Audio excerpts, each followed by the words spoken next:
सोने का सिंहासन राजा दशरथ कौशल्या रानी अरज कर हो। राजा हमारे तिलरिया कैसा धती लरिया हम पहिनाब हो। सोने का सिंहासन राजा दशरथ कौशल्या रानी अरज कर हो।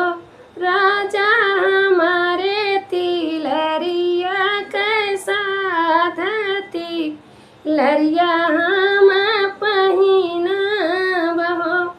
राजा हमारे तिलरिया कैसा धती लरिया हम पहिनाब हो। बोलिया तू ए रानी बोलेलू बोली नहीं जाने लू हो। रनिया तू तो बाटू काई कोयलिया ती लरिया नहीं सोहेला हो।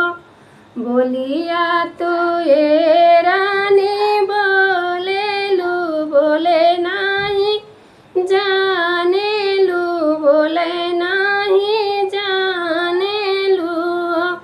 रनिया तू तो बाट्यू काली कोयलिया ती लरिया नहीं शोभेला हो। आचरे में लेनी तिल चौरात सुरुजु मनावेली हो। सुरुजु गोदिया में देता मोरे लाला नामा पुरुष तनवा मारे न हो।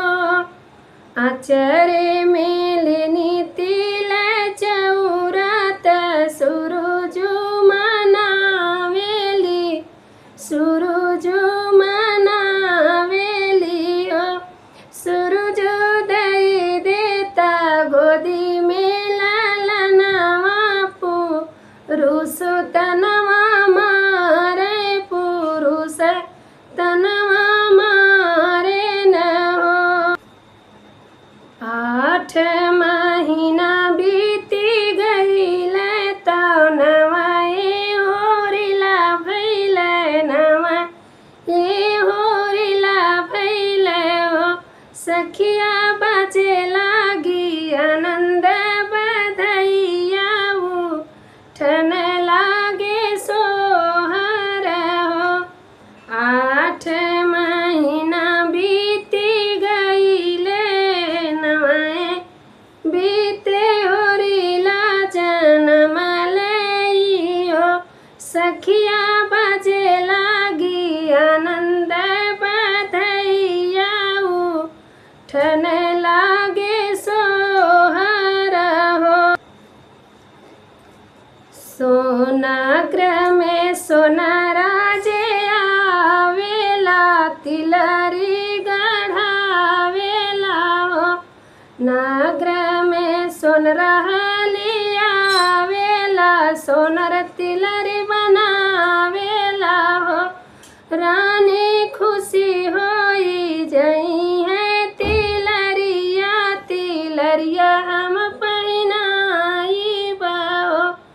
रानी खुशी होई जई है तिलरिया तिलरिया हम पहिनाई बाओ।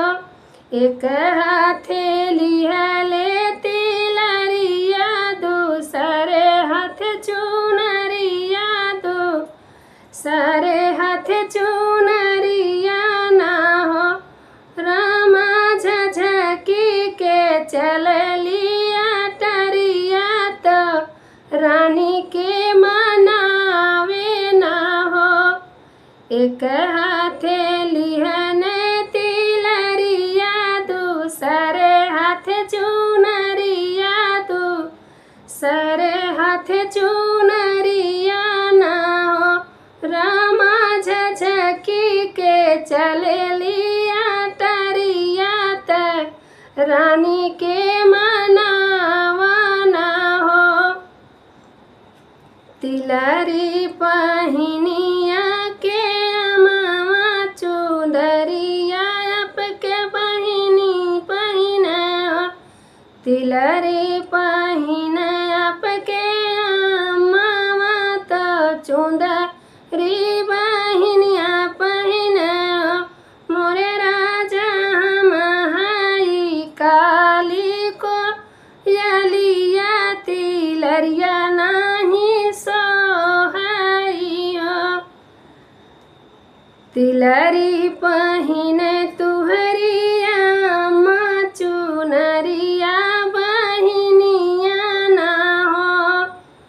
तिलरी पहिने तुहरिया अम्मा चुनरिया पके बहिनी ना हो।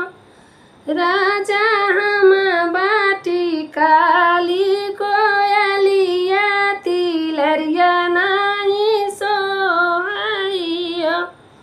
राजा हम बाटी काली कोयलिया तिलरिया नाही सोहाइयो। दोस्तों, आप लोगों को यह वीडियो जैसी भी लगी हो कमेंट करके ज़रूर बताइएगा और मेरे चैनल को ज़्यादा से ज़्यादा सपोर्ट करिएगा। कमेंट करके ज़रूर बताइएगा। बहुत बहुत धन्यवाद।